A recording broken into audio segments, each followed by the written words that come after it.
안녕하십니까. 마사랑병원의 변재영 원장입니다. 오늘은 어깨 탈구에 대해서 말씀을 드릴까 합니다. 제가 어깨 처음 전공할 때는 어깨 탈구 환자들이 꽤 많았었거든요. 그 당시에 수술도 많이 했었고 환자들도 많았었는데 요즘에는 그렇게 과거같이 많지는 않은 것 같은데 그래도 요즘에도 탈구 환자들은 생기는 것 같고요.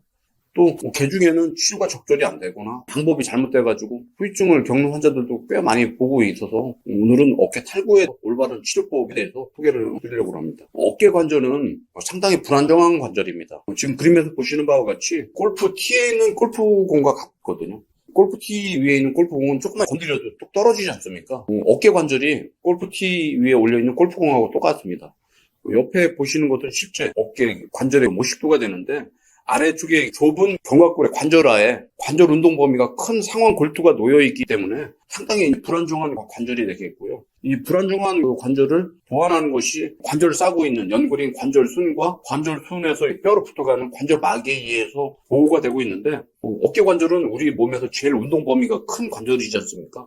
그렇기 때문에 어깨 관절의 안정성을 유지하는 관절순이나 관절막은 쉽게 외상으로부터 손상이 될 수가 있고 탈구가 될 수 있는 것입니다. 대부분 어깨 관절은 그림에서 보시는 바와 같이 앞쪽으로 빠지는 전방 탈구가 대부분이고요. 아주 심한 외상이 아닌 이상은 후방 탈구는 거의 없고 전방 탈구가 대부분을 보이고 있는데 전방 탈구가 되는 대부분의 발생 원인은 이렇게 팔이 올려진 상태에서 갑자기 젖혀지는 경우입니다.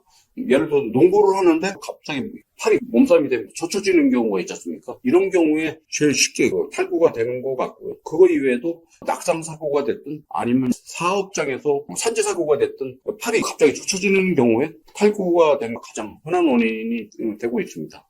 어깨 탈구가 되면은 두 가지 문제가 생깁니다. 아마 이 영상을 보시는 분들 중에서도 어깨 탈구가 있는 분들이라면은 아마 검색을 해보시면 알겠지만은 하나는 힐삭스 병변이고요. 하나는 벤카트 병변인데 벤카트 병변은 관절와를 싸고 있는 관절순이 이렇게 떨어져 나갑니다. 탈구가 되면 앞쪽으로 어깨가 빠지니까 그럴 수밖에 없겠죠. 앞쪽에를 잡아주고 있는 안정화 구조인 관절순이나 관절막이 찢어질 수밖에 없거든요. 관절와를 싸고 있는 관절순이나 관절막이 터지는 것이 이제 벤카트 병변이 되겠고요. 여기에 동반돼서 힐삭스 병변이 생기는데 힐삭스 병변은 어깨가 빠지게 되게 되면 관절알을 벗어나서 헤드가 앞으로 빠지면서 헤드의 뒤쪽에 있는 관절과 관절 연골이 관절아에 부딪히면서 깨지는 어떻게 보면 골절이 생기는 그런 부위가 힐삭스 병변이 되겠습니다.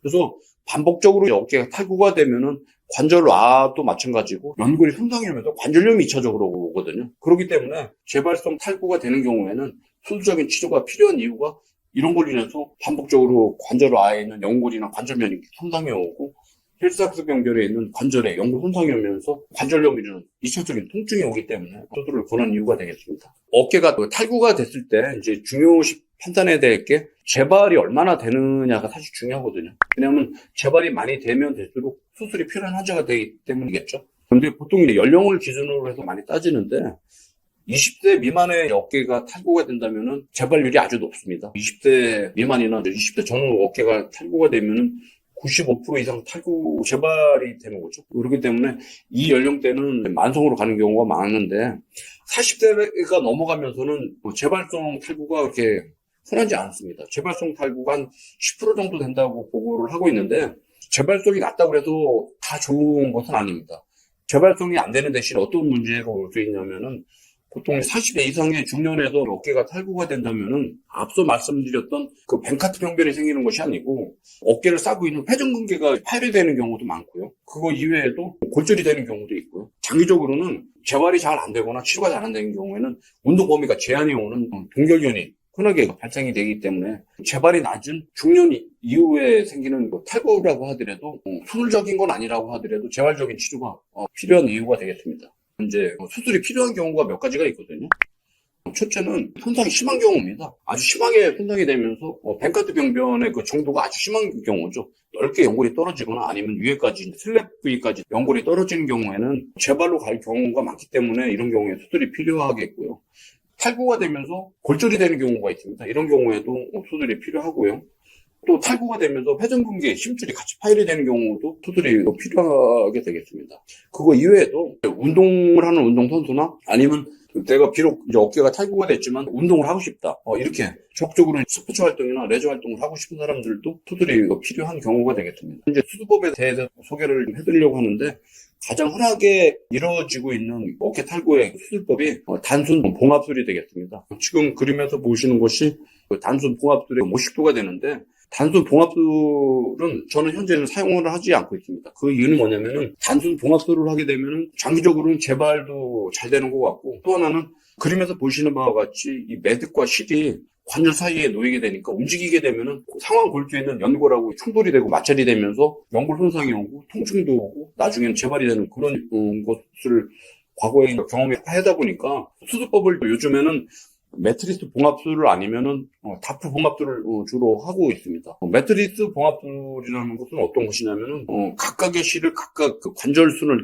봉합을 따로 해서 직접 매듭을 관절 바깥에 하다 보니까 장기적으로 봐서 매듭이 관절과의 충돌을 일으키고 마찰을 일으킬 일이 없죠. 그렇기 때문에 장기적인 결과가 더 낫다고 판단을 해서 매트리스 봉합을 하고 있고요. 다프 봉합술은 현존하는 어깨 탈구 수술법 중에서는 가장 해부학적으로 안정적이고 강한 고정 방법을 없는 수술법이 되겠고요.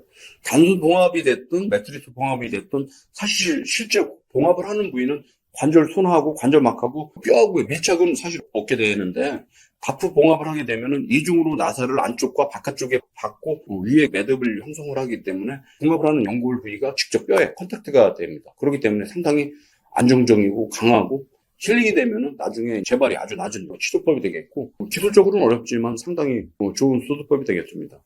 그래서 요즘에는 운동선수나 아니면 젊은 연령층에서 수술 후에 다시 운동을 하고 싶은 환자들한테는 다프 봉합술을 권하고 있습니다. 오늘은 어깨 탈구에 대해서 소개를 드렸고요. 저희 병원에서는 현재 매트리스 봉합술과 다프 봉합술을 이용한 수술법을 시행을 해서 좋은 결과를 얻고 있다는 것을 소개를 드렸습니다. 감사합니다.